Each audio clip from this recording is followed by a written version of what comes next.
Hello, everyone. I am Jennifer Black, and I am coming to you because we were having a Thanksgrieving webinar today, and there was a snafu, and I did do it again, but it was through another link. So I do apologize if you were not able to attend, but I felt that it was very important to do this again for my registrants that weren't able to attend because of the time difference, and you may have not received the link. So I'm going to do this presentation just for you. So I'm going to, let's see here. I'm going to because I want to share some information with you and go over this again. Okay, so I'm going to share my screen and put up the information so you can see it and you can just follow along with me, and this will not be long, okay? So I think that's probably the best way to do it. So let's share my screen. Here we go. Okay, so I'm gonna go here. Let's see. Hope it's still sharing. And we're gonna do our slideshow, okay? So there we go. So welcome to the webinar, Thanksgrieving. I am so happy that I was able to do this for you. It's a little remix, but nonetheless, you are still getting the information, and that is what matters the most. And for my people who've already seen it before, thank you for being patient. So I would like to welcome you. I'm so happy to see you, even though I can't physically see you, but I know you're watching. I am Jennifer Black, the founder of First 24 Bereavement Concierge Services, which is a service to help families with their affairs before and after death of a loved one. This service came as a result of death ultimately, and I know everyone has experienced death in some way. However, with my family, it was consecutively, unexpectedly. And so although I did experience family members dying, I've never been on the front line helping. And I have a big family, and I'm really close with a few of my father's sisters. So I was actually helping, doing different things. And we were on the phone with funeral homes, life insurance companies, medical examiners, police officers, because of the nature of the different passings and the circumstances around them. It was a lot, and things fell through the cracks. And I would think that they would, because we were trying to grieve and handle our affairs, and that is a hard thing to do, especially doing it sufficiently. And so after the third passing, that's when God put it on my heart, and he said, you're going to be the one to help families go through this and make sure that they are able to grieve properly, and you will handle their affairs. Because we, as a result of the things falling through the crack, we did get taken advantage of by different vendors. We did do a lot of saying yeses when we should have said, saying yes when we should have said no, and no when we should have said yes, and we were just all over the place. So that was to be expected, but it was a learning lesson. Absolutely, it was a learning lesson. And so that is where First 24 Bereavement Concierge Services came from. First 24 means that we're there within the first 24 hours that you call us to handle what we need to handle, to make sure that our families are able to grieve properly and feel the comfort and security of knowing that we're handling their affairs. I'm also the author of Here's to Hope, which is a 30-day devotional to help grieving hearts. Again, that was written as a result of loss, and a certified life and business coach in the area of grief, as well as a licensed insurance agent. And I do this because I want to be able to help my families in any way possibly I can. And with the life insurance, that's just to look at policies and make sure that what you have is good, and that if you need something else, then I'd be able to identify that. And with the grief coaching, just tapping into another level to help business women and women in general in regards to moving forward in their grief, because it's not like it goes away, you just move through it and forward. And so I am not a therapist. I am not an attorney. I'm not a funeral home director, but I know therapists. I know funeral homes, and I know attorneys and any kind of professional you would need in regards to your things in regards to passing. So I'm the concierge. So I make sure that whoever I'm working alongside with, those attorneys, life insurance agents, funeral homes, that they have my client's best interest at hand, because I don't want what happened to our family to happen to anyone. So whoever I work with, I make sure that they are a good fit for my client. They have integrity and things of that nature and want the best for my client. So I will get you what you need if I'm unable to do so. So that is a little bit about me. This is a faith, God-based business. God gave it to me, and everything that I do and everything that I provide comes from him, because this is a purpose he's given me for my life, for grieving families. I'm passionate about it. I have a gift for it, and I'm very humbled by it, and I don't take it lightly. So I'm always praying that God gives me creative products and services to help my families, i.e. Thanksgrieving. All right, enough about me. My familia, this is my husband, Mike, and my 6-year-old daughter, Kaden. So I just wanted to share that with you, just so you know a little bit about me on the personal side. So tonight we are going to go through holiday grief, ways to cope with holiday grief, supporting friends and family dealing with holiday grief, and then we'll talk about grace. We don't have any questions because you're not actually here with me, but if you do, you can always email. So I wrote some things down because I can go anywhere with this topic. So I want to make sure that I stay in line so I don't take up all of your time. So we're going to make this short and sweet. So I understand that families need assistance, not just emotionally, but in all areas of their affairs to ensure they're being properly handled. And again, I'm passionate about my assignment from God, and that's why I don't take it lightly, and I do what is needed for God's people. So, holiday grief. Grief is a response to loss. So holiday grief is a response to loss during the holidays. So, and people deal with grief differently. There are different stages, and you have to figure out your own grief, and it may take time, and that's okay. We do hear about people dying every day, and sometimes it affects us and sometimes it doesn't, especially if we don't know that individual personally. Losing someone we love takes a huge toll on us mentally, physically, emotionally, which is to be expected. But with the grief, we have to learn each day how to live with it. We're forced to live a new normal without that person. And that takes time to adjust. So if someone's been married for 30 years and she loses her husband, that's going to take time. She woke up and went to bed with that man every day for 30 years. That takes 30 years. That's going to take some time. That may not go away in 5 years. So we have to remember and that it doesn't go away overnight. It doesn't go away specifically in a certain amount of time. There's no expiration date on grief. So just be kind to yourself and give yourself time. It takes time to learn your grief, so be patient. Grief is especially hard during the holidays for various reasons. Your loved one passed away on or near a certain holiday. Your loved one implemented special traditions for a specific holiday. For instance, my Nana, every Thanksgiving, it was huge for us. Every Thanksgiving we would go around, she made everybody go around and say what they were grateful for, even if they were a baby and just got going. It didn't matter. Everybody had to go around. So during Thanksgiving, when Thanksgiving comes, it makes me sad and happy at the same time because I miss her, but I definitely want to say what I'm thankful for. So there are triggers. So perhaps the holiday dinner was at your loved one's home, and a number of additional reasons. Holidays trigger emotional grief for millions of people, myself included, as I just mentioned. So what I wanted to do is share a few ways to help you cope with it. Now, you may or may not know what works for you, so just let it, you'll figure it out. You'll figure it out. So you can try some of these things, and if they don't work, then you can just try something else. All right. So let's go to ways to cope. Implementing new family traditions. I love this one, and I'm going to do it myself. Whether that's cooking, go to the movies. I don't know if you could do that because of COVID. Go to the grave site and put some decor up, some holiday decor.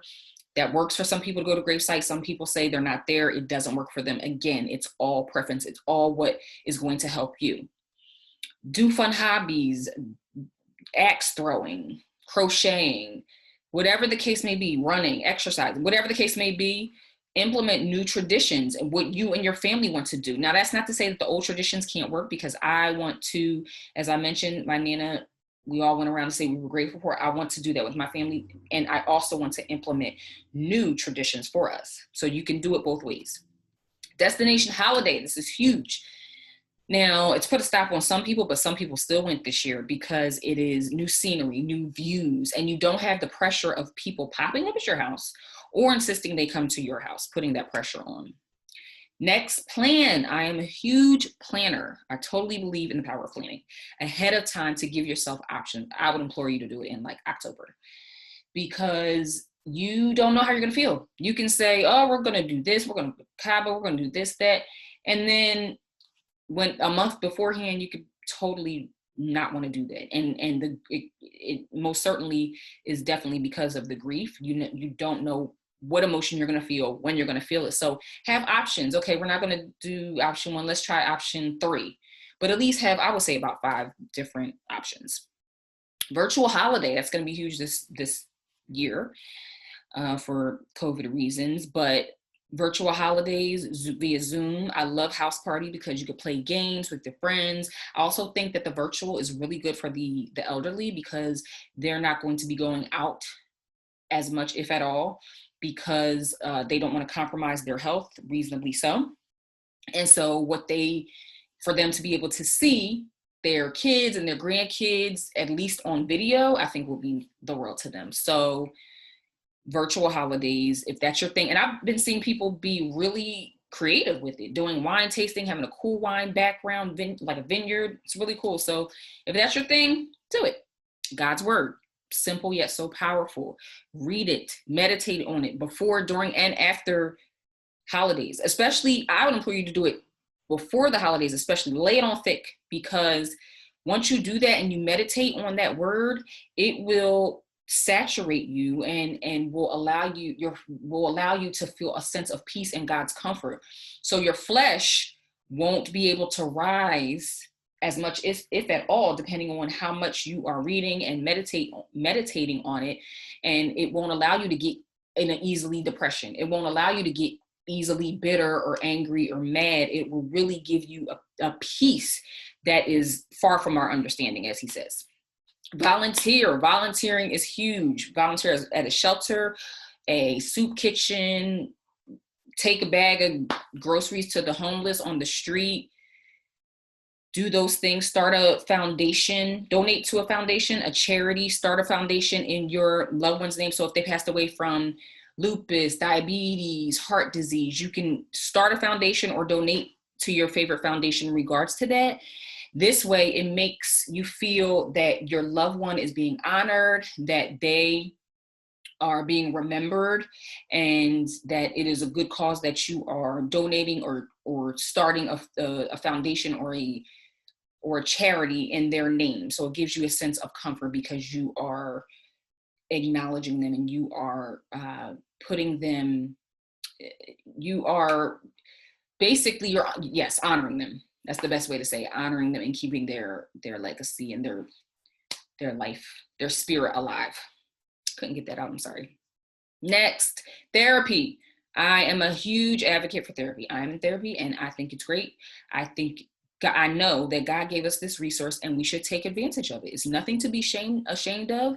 You may have to kiss a few frogs to find your right one, maybe a few doozies, but it is worth it, because once you find the therapist that works for you, it is very liberating. It is very liberating. It's not to say that they, as soon as you meet with them, the grief is gone. No, but they help you in ways that you didn't even know you could be helped. So I definitely think you should look into that. I know some people say, well, I can't do the virtual thing.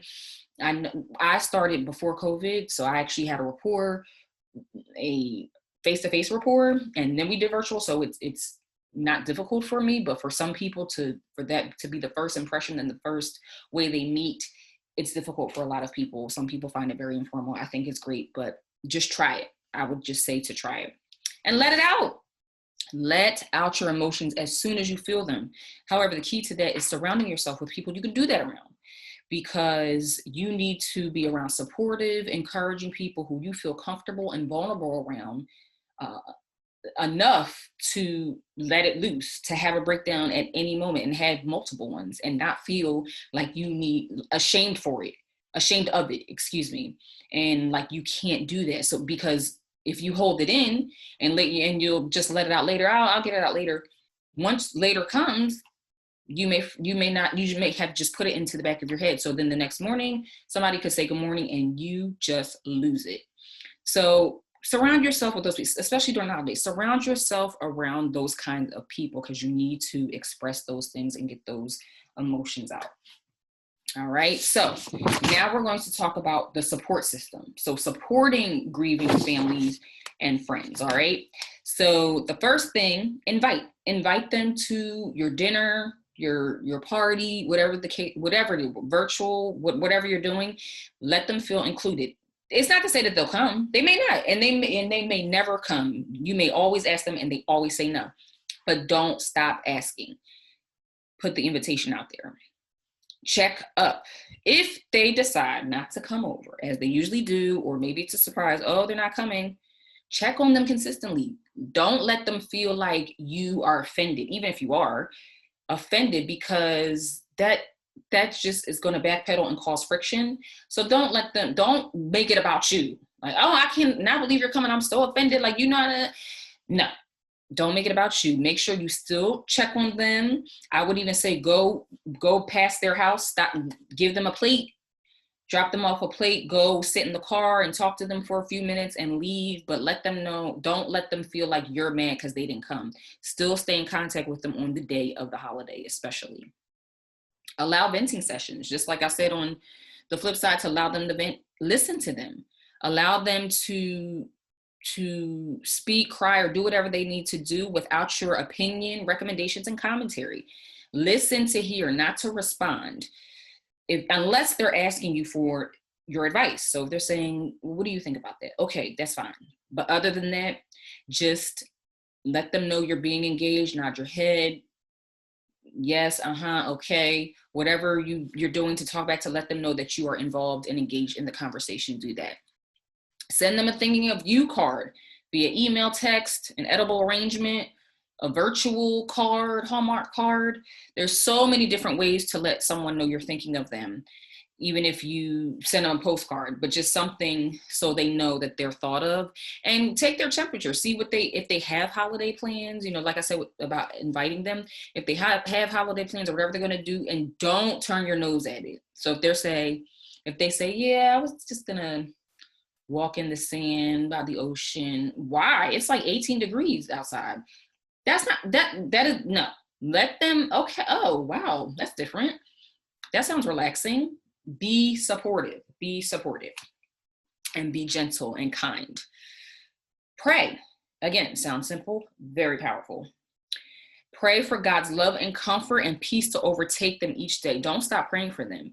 Between God's strength and your love and support, it will ultimately get them through not only the holiday season, but every day thereafter. Just stay consistent. People who are grieving want consistency. So as I mentioned before, not being upset and offended because they're not coming and then not speaking to them, giving them the silent treatment, that's not helping anybody. That is not helping anybody. It's giving you satisfaction, but you're damaging your relationship with that person. So stay consistent. People may be short with you. They may not text you back sometimes, never reach out, and maybe a one-way street for a while, but stay consistent, because I'm telling you, they really appreciate that. And they already think that people forget about them and don't care, and that they're the only ones going through what they're going through. So the fact that you stay consistent will mean the world to them. All right, so those are a few tips that I have. Just a few tips that I wanted to share with you all. I hope they help. I hope you can either be supportive to someone, or if you are the one grieving, that these different ways to cope can help you in some kind of way. Just try them out. Next, I would like to talk about Grace. I'm so excited about it. Grace is a grief recovery and coach for everyone. Grief recovery and coaching for everyone. I'm sorry. Grief recovery and coaching for everyone. And I'm so excited. It's a coaching program, new and empowering coaching program at that, designed to help women who've suffered a significant and debilitating loss. So if you're experiencing heartbreak, guilt, lack of motivation, paralysis, depression, or isolation, our program will help you move forward with your grief and rediscover your zeal for life. So there are two options. There is an 8-week group coaching program, which includes 8 one-hour life and business strategy coaching sessions virtually, 2 one-hour follow-up sessions, an unlimited email access, and a supportive, intimate group of like-minded women. The second option is a VIP coaching one-on-one with moi. We'll have weekly one-on-one virtual sessions, 2 in-person meetups, if applicable. COVID is rampant, so we'll see what happens based off of where you live. And then the pre and posting planning well wishes sessions with 2 people of your choice, family or friends. And that the well wishes session is a service that First 24 actually offers that I'm including with this, and it's to get your affairs in order for when you pass away.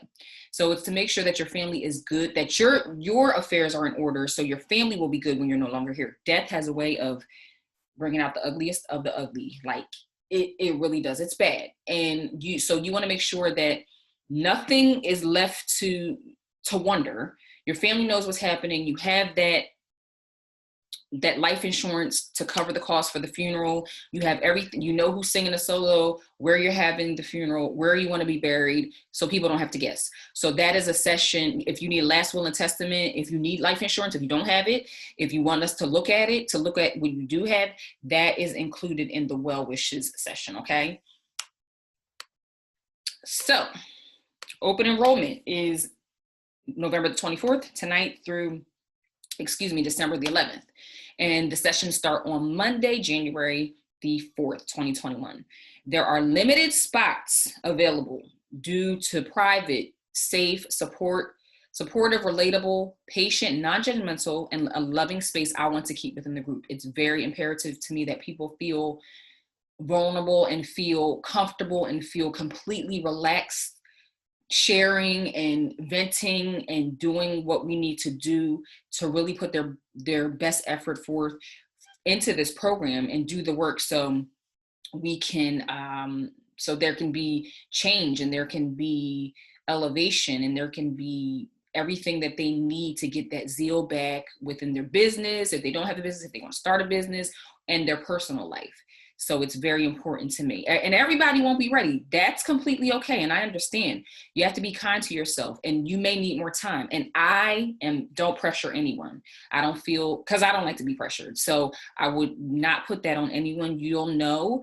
And I have a consultation with everyone who wants to get more information or wants to enroll, because again, we don't let just anyone in. We have to make sure it's a good fit. You may not be ready, or you may, based off of our conversation and where you're at and where you want to go. So you can visit igotgrace.com to schedule a consultation for enrollment to see where we want to go from there. So the Black Friday discount starts tonight. So if you do the consultation, you set it up tonight or this week, for sometime this week before Black Friday, on Black Friday up until 12 a.m., you'll get 10% off, okay? So that is that. And I want to thank you for being my guest. We are so happy that you were able to join us. And again, my apologies for the snafu. I have no idea what happened, but I wanted to make sure that all of my registrants were still able to share this with me. So I recorded it, and here we are. So if you have any questions, visit our website just to get more information, first24loss.com, about the services we render and what we're about, and any questions you may have. And also igotgrace.com to find out about the program, the coaching program. And if it's a good fit, great. And if not, that's okay too. It's okay too. You're just not ready, or you have whatever the case may be. It's okay. So just go on there, and if you know anyone that could benefit from it, from it, let them know as well. All right, so I'm gonna stop sharing my screen. And thank you for joining me. I feel so much better because I'm about to send this to you all. And I appreciate you. Definitely go on our Facebook page, First 24 Bereavement Concierge Services, to find out about any, and you can sign up on our email list to find out about anything that's going on with us and to get just helpful information in regards to loss. All right, thank you so much. I hope you have a great night. And let me see, because I was recording here, so I'll make sure that I have it here. Okay, I'll see you guys soon. Bye.